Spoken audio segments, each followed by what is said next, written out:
ইয়া আইয়ুহান নাস ইত্তাকু রাব্বাকুম, হে মানুষেরা ইত্তাকু রাব্বাকুম, তোমরা তোমাদের রবের ভয় করো। কেননা ইন্না জালজালাতাস সাআতি শাইউন আযীম, কেননা কিয়ামতের ময়দানের হুঙ্কার বড় কঠিন হুঙ্কার।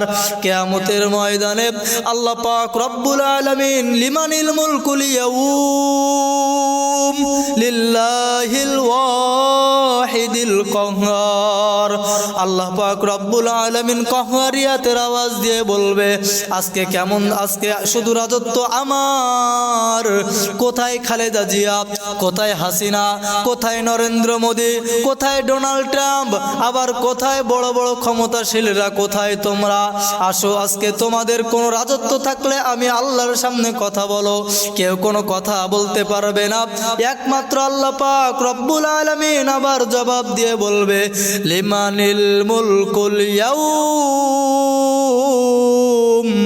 লিল্লাহিল ওয়াহিদিল কাহ্হার, একমাত্র রাজত্ব চলবে একমাত্র আমি আল্লাহ তাআলার। প্রিয় ভাইরা আমার, এই জন্য আমি বলি পৃথিবীতে কেউ স্থায়ী হয় না, হোক না সে খালেদা কিবা হাসিনা, কেউ ভাবে চিরকাল রয় না। পৃথিবীতে কেউ স্থায়ী হয় না, হোক না সে ফিরাউন কিবা নমরুদ, কেউ ভাবে চিরকাল রয় না। কথা বলেন ঠিক কিনা? চলে যাই সব ছেড়ে যেতে হয়, মৃত্যু মানে না কোনো পরিচয়।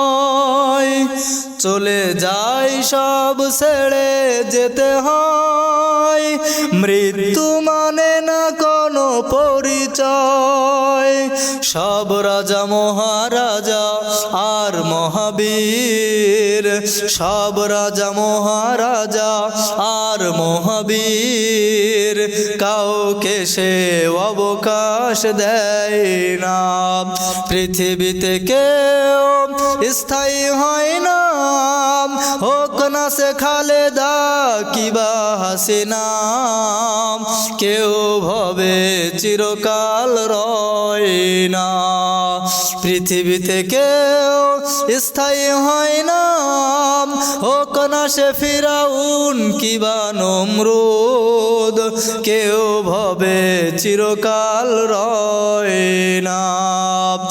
আজও সেই পিরামিড দাঁড়িয়ে ডাক দিয়ে রয়েছে দূরে, চলে যায় সব ছেড়ে যেতে হয়, মৃত্যু মানে না কোনো পরিচয়। হয়ে যাবে বলেন সুবহানাল্লাহ। এই কথা বলার পরে হযরতে হামজালা রাদিয়াল্লাহু তাআলা আনহু যুদ্ধের ময়দানে চলে গেলেন। যুদ্ধের ময়দানে যাওয়ার পরে এক একজন করে কাফেরদেরকে তরবারি দিয়ে আঘাত করে তাদেরকে হত্যা করে ফেলে হযরতে হামজালা রাদিয়াল্লাহু তাআলা আনহু। হত্যা করতে করতে এক পর্যায়ে পয়গম্বরের সাহাবী হযরতে হামজালা রাদিয়াল্লাহু তাআলা আনহু একটা কাফেরের তরবারি আঘাত করার পরে হযরতে হামজালা রাদিয়াল্লাহু তাআলা আনহু জমিনে পড়ে গেলেন এবং হযরতে হামজালা রাদিয়াল্লাহু তাআলা আনহু শহীদ হয়ে গেলেন। এবার হযরতে হামজালা রাদিয়াল্লাহু তাআলা আনহু শহীদ হয়ে যাওয়ার পরে যুদ্ধে যখন সব কিছু সাহাবীরা শহীদ হয়ে গেল, যুদ্ধে যখন শেষ হয়ে গেল, হযরতে হামজালা রাদিয়াল্লাহু তাআলা আনহু সহ মোট ৭১ জন বা ৭০ জন শহীদ হয়েছিল।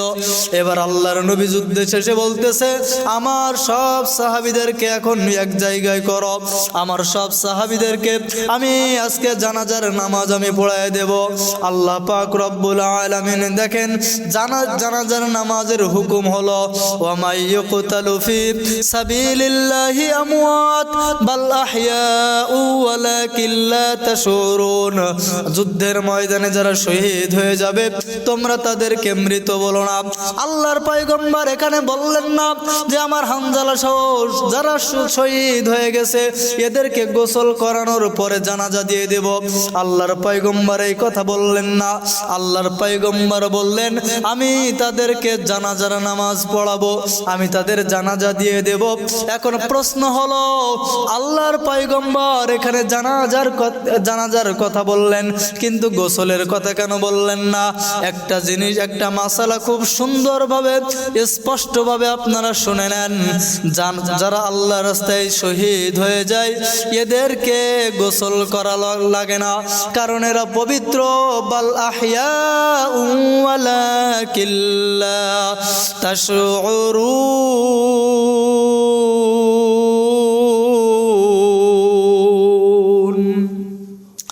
যুদ্ধের ময়দানে যারা শহীদ হয়ে যায় এদেরকে গোসল দেওয়া লাগে না, গোসলবিহীন তাদের জানাজা দেওয়ার হুকুম আল্লাহর পয়গম্বরের। এবার আল্লাহর পয়গম্বর সব সাহাবীদেরকে পাইলেন কিন্তু হযরত হানজালা রাদিয়াল্লাহু তাআলা আনহুকে পাইলেন না। আল্লাহর পয়গম্বর বললেন ও আমার সাহাবায়ে কেরাম, তোমরা সব সাহাবীদের লাশের, সব সাহাবীদের চেহারাটা খোলা রাখো, দেখি আমার হানজালাকে আমি পাই কিনা। আল্লাহর পয়গম্বর একবার দেখলেন কিন্তু পাইলেন না। দ্বিতীয়বার আবার হযরতে হানজালাকে খোঁজার জন্য আল্লাহর নবী পাইলেন না। এরপরে তৃতীয়বার হযরতে হানজালা রাদিয়াল্লাহু তাআলা আনহুকে খোঁজবার জন্য আল্লাহর পয়গম্বর চলে গেলেন, পাইলেন না। এবার আল্লাহ রাব্বুল আলামিনের ফেরেশতা হযরতে জিবরাইল আমিন আসার পরে বলতেছে রে নবী আমার, আপনি টেনশন করেন না, আপনি পেরেশানি করেন না, আপনি যেই সাহাবী হানজালাকে খুঁজতেছেন এই হানজালাকে আসমানের ফেরেশতারা তাদেরকে গোসল করাইতেছে। প্রিয় বন্ধুগণ আমার, ভাইরা আমার, হযরতে হানজালা রাদিয়াল্লাহু তাআলা আনহু আসমানে গোসল করাইতেছেন ফেরেশতারা। এই জন্য বলা হয় হযরতে হানজালাকে গোসলুল মালাইকা, অর্থাৎ ফেরেশতারা যেই সাহাবীকে গোসল করাইছিলেন সেই সাহাবীর নাম হলো হযরতে হানজালা রাদিয়াল্লাহু তাআলা আনহু।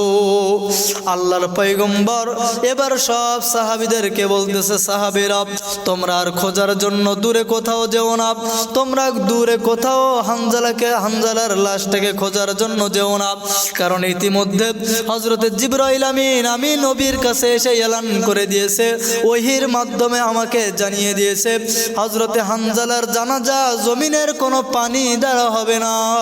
হযরতে হানজালা রাদিয়াল্লাহু তাআলা আনহু এর গোসল স্বয়ং আসমানের ফেরেশতারা আসমানে করায় দিয়েছে। বলেন সুবহানাল্লাহ। প্রিয় বন্ধুগণ আমার, ভাইরা আমার, ইতিমধ্যে কিছু সাহাবীরা বলতেছে হানজালার যদি আসমানের ফেরেশতারা গোসল করায় তাহলে আমরা দেখব হানজালাকে কেমন করে গোসল করানো হলো। জিবরাইল আমিন আলাইহিস সালাতু ওয়াস সালাম এবার হানজালাকে জমিনের মধ্যে আনলেন। আনার পরে সব সাহাবীরা তাকায়া দেখে হযরতে হানজালা রাদিয়াল্লাহু তাআলা আনহু এর দাড়ি মুবারকে পানি, চুল মুবারকে পানি, আর চেহারা মুবারকে পানি, সমস্ত অঙ্গ প্রত্যঙ্গে পানি লেগে আছে। তারপর সব সাহাবায়ে কেরাম আশ্চর্যজনিত হয়ে গেলেন। যে আল্লাহর পয়গম্বর বললেন, দেখো তোমরা যদি কেউ জান্নাতি সাহাবী দেখতে চাও তাহলে আমার হানজালার দিকে তোমরা তাকায়া থাকো। প্রিয় বন্ধুগণ আমার, ভাইরা আমার, ইতিমধ্যে আল্লাহর পয়গম্বর যখন জানাজার নামাজের জন্য দাঁড়াবেন হযরতে হানজালা রাদিয়াল্লাহু তাআলা আনহু এর স্ত্রী চলে আসছে।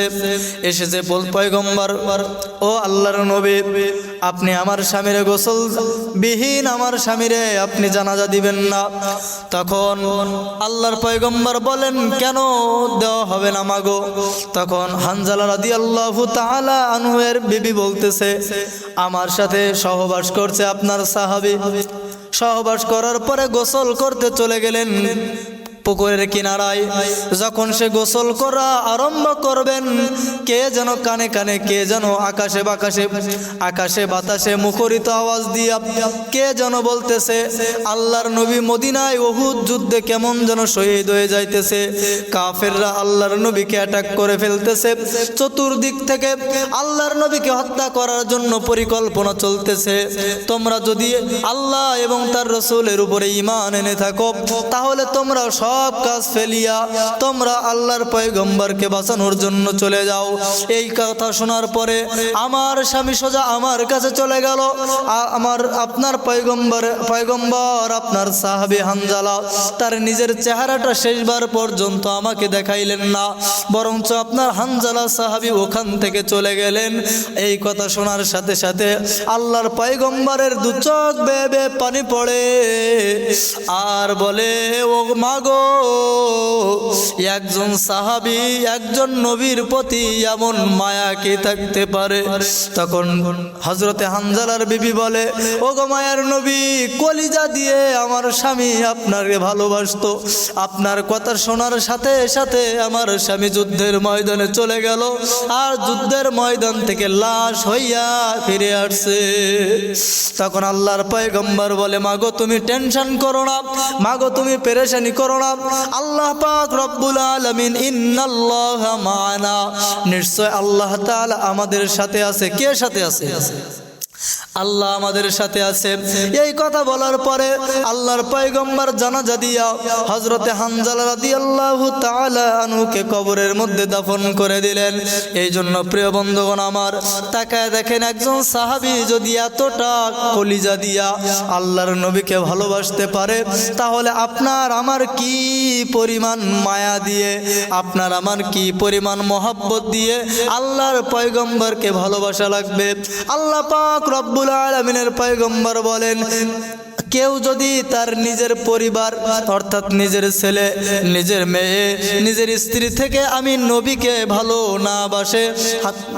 না বাসা পর্যন্ত ওই আল্লাহর বান্দা কেমন যেন ঈমানদার হতে পারবে না।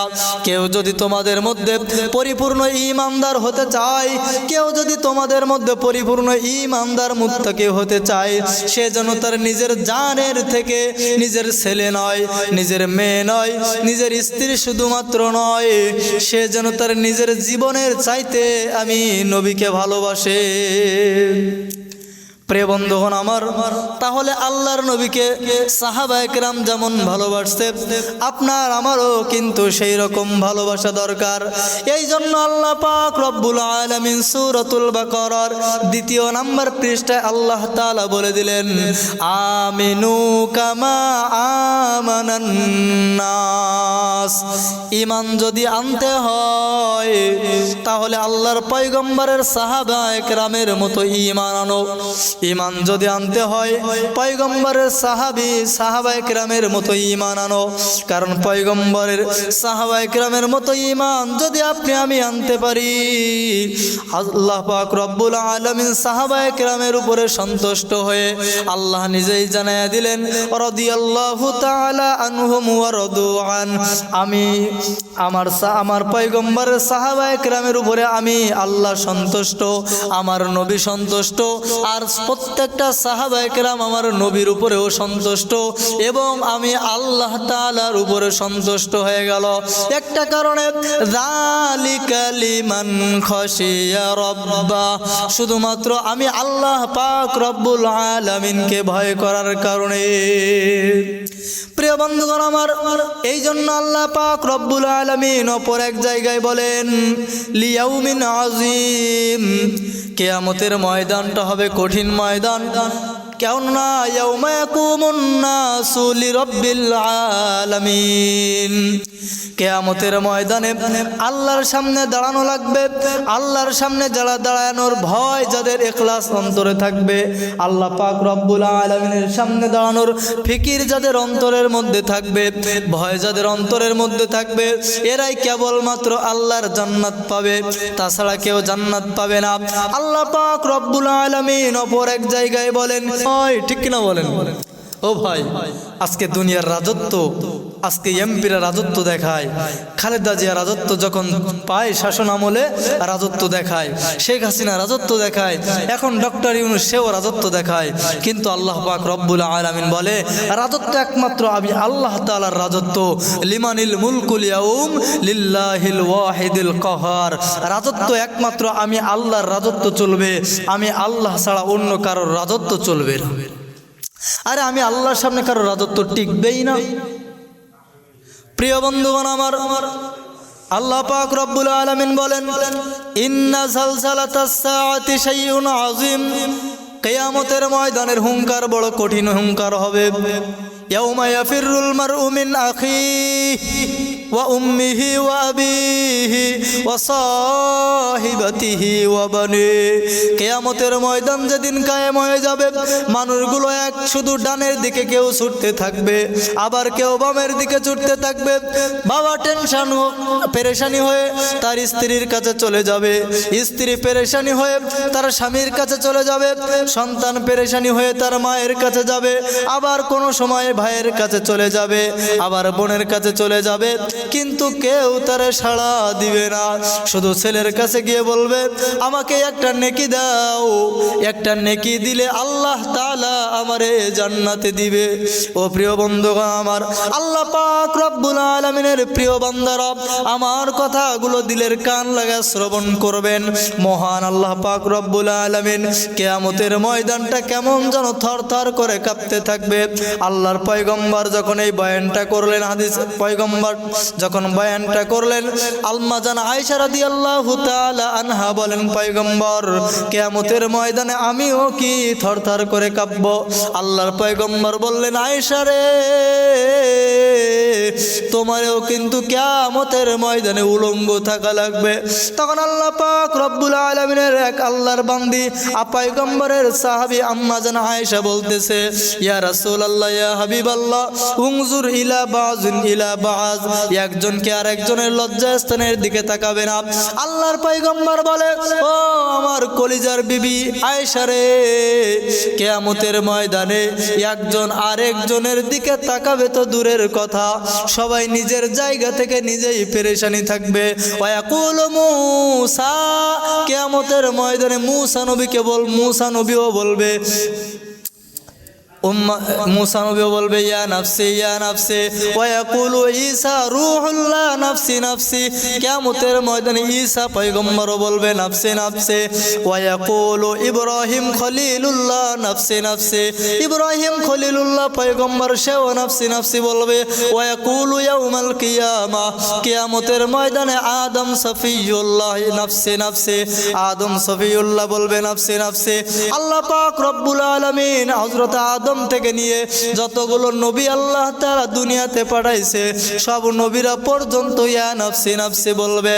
আল্লাহ পাক রব্বুল আলামিনের পয়গম্বরের বিবি আম্মা জান আয়েশা রাদিয়াল্লাহু তাআলা আনহা বলতেছেন স্বামী আমার ও আল্লাহর নবী, তাহলে কিয়ামতের ময়দানের ভয়াবহতা সম্পর্কে আল্লাহ পাক কি আমারে কঠিন শাস্তির মুখোমুখি করবেন?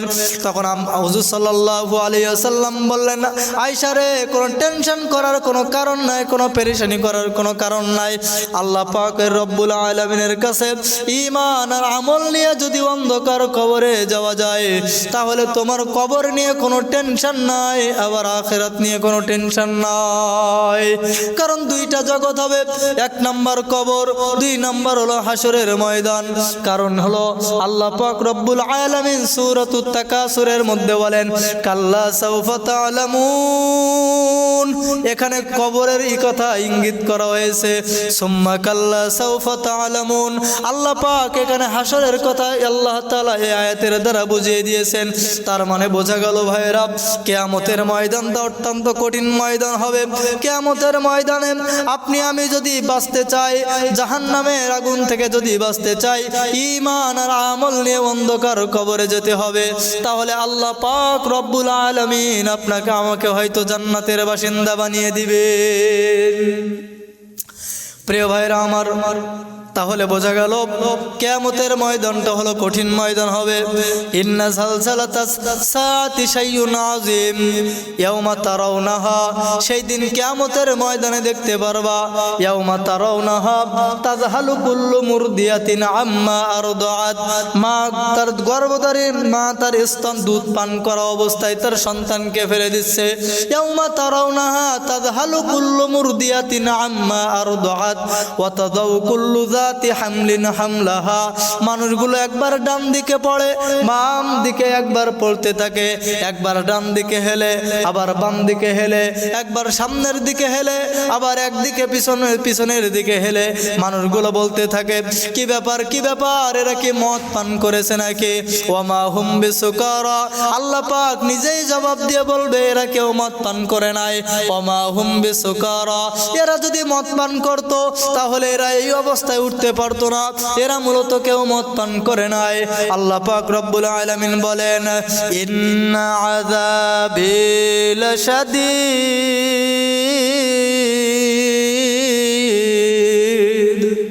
প্রিয় ভাইরা আমার, আল্লাহ পাক নিজেই জবাব দিয়ে বলবে এটাই মূলত আমি আল্লাহ তাআলা তোমাদের কিয়ামতের ময়দানে যেই বিকট আওয়াজের কথা বলেছিলাম, এটা মূলত হলো আমি আল্লাহ তাআলার পক্ষ থেকে এটাই হলো তোমাদের জন্য বরাদ্দকৃত আযাব। এজন্য প্রিয় বন্ধুগণ আমার, এক নাম্বার লাগবে রাদিয়াল্লাহু তাআলা আনহুম ওয়া রাদওয়ান, আল্লাহ সাহাবায়ে কেরামের উপরে সন্তুষ্ট, আবার সাহাবায়ে কেরামও আল্লাহর উপরে সন্তুষ্ট শুধু একটা কারণে, সেটা হলো যালিকা লিমান খাশিয়া রাব্বা, আল্লাহ তাআলাকে ভয় করার কারণে। ভয়টা কেমন হবে? আমিনু কামা আমানান নাস, সাহাবায়ে কেরাম যেইভাবে ঈমান এনেছে, সাহাবায়ে কেরাম যেইভাবে ভয় পেয়েছে, ঠিক তেমনি ভাবে আপনাকে আমাকেও ভয় পাওয়া লাগবে। আর যদি আপনি আমি সাহাবায়ে কেরামের মতো ভয় না পাই, তাহলে আল্লাহ পাক রব্বুল আলামিন আপনাকে আমাকে জাহান্নামের বাসিন্দা বানিয়ে দিবেন। প্রিয় আল্লাহর বান্দারা, তাহলে সাহাবায়ে কেরামের মতো ঈমান আপনারা আনবেন তো? প্রিয় ভাইরা, সময় শেষ হয়ে গেল, আর সীমিত সময় দু একটা কথা বলে শেষ করব। ভাইরা, আজকে দুনিয়াতে আছি, কালকে কিন্তু আর দুনিয়াতে আপনি আমি থাকবো না। এই যে গতকালকে ভূমিকম্প হয়ে গেল, কত আল্লাহর বান্দারা আতঙ্কিত অবস্থায় ছিল। একটা ভিডিও ফুটেজে দেখলাম বাবা তার সন্তানরে নিয়ে বিল্ডিং এর নিচে দোকানে গেল, হঠাৎ করে যখন ভূমিকম্প শুরু হয়ে গেল তখন সন্তানকে ফেলে তার বাবা চলে যাইতেছে। ওই ঘরের ভিতরে বাচ্চাটা আছে, বাচ্চাটাকে ফেলে বাবাই চলে যাইতেছে, আর অনেকক্ষণ ধরে ওই বাচ্চাটা ওইখানে রয়ে গেছে। তো দুনিয়াতেই যদি এই রকম নিয়ম হয়, তাহলে বলেন কিয়ামতের ময়দানে কি অবস্থা হবে? এই জন্য আল্লাহর পয়গম্বর বলে আলা কুল্লুকুম রাইন ওয়া কুল্লুকুম মাসউলুন আন রাইয়াতিহি, তুমি তোমার ছেলে সম্পর্কে দায়িত্বশীল, তুমি তোমার মেয়ে সম্পর্কে দায়িত্বশীল, তুমি তোমার স্ত্রী সম্পর্কে দায়িত্বশীল। এই দায়িত্ব সম্পর্কে এড়িয়ে যাওয়ার তোমার কোনো বিন্দু পরিমাণ সুযোগ থাকবে না, কারণ তোমার সন্তান কিয়ামতের ময়দানে আল্লাহর কাছে মামলা দায়ের করে দিয়ে বলবে রব্বানা ইন্না আতানা সাদাতানা ওয়া কুবারানা ফাদাল্লুনা সাবিলা, আয় আল্লাহ আমার আব্বার কারণে আমি জাহান্নামে গিয়েছি, আমার মায়ের কারণে আমি জাহান্নামে যাইতেছি, আমার বড় ভাইয়ের কারণে আমি জাহান্নামে যাইতেছি। আমারকে যদি জাহান্নামে দিতেই হয়, আগে আমার মা বাবাকে জাহান্নামে দেওয়া লাগবে, আর তা না হয় আমি জাহান্নামে যাব না। আল্লাহ পাক রব্বুল আলামিন বলবে আচ্ছা তোমার আবদারটা কবুল করে নিলাম, এবার যাও তুমিও জাহান্নামে যাও। এবার সন্তান ডাক দিয়ে বলবে, পরবর্তী আয়াতে আল্লাহ আবার ডাক দিয়ে বলে রব্বানা আতিহিম জিফাইনি মিনাল আযাবি ওয়ালআনহুম লানান কাবীরা, আয় আল্লাহ আমার আব্বা আম্মার সাথে আমিও জাহান্নামে যেতে পারি, তবে একটা আবদার হলো আমারে যেই শাস্তি আপনি দিবেন জিফাইনি মিনাল আযাব, আমাকে যেই আযাব আপনি দিবেন এর থেকে দ্বিগুণ শাস্তি আমার আব্বা আম্মাকে আপনি দিবেন। বলেন আল্লাহ বলবে ঠিক আছে, এই আবদার তোমার মেনে নেওয়া হলো। এরপরে আল্লাহর বান্দা বলবে ঠিক আছে, তাহলে এবার আপনি আমাকে জাহান্নামে দিতে পারেন। আহা, এটাই দুনিয়ার নিয়ম ভাই, এই জন্য আল্লাহ পাক রব্বুল আলামিন যে কথাটুকু বললাম স্বল্প সময়ে, আল্লাহ তাআলা আমাদের সকলকে ভাই সেই কথাগুলোর উপরে মহান আল্লাহ তাআলা আমল করার তৌফিক দান করুন। ওয়া আখিরু দাওয়ানা আনিল হামদুলিল্লাহি রাব্বিল আলামিন।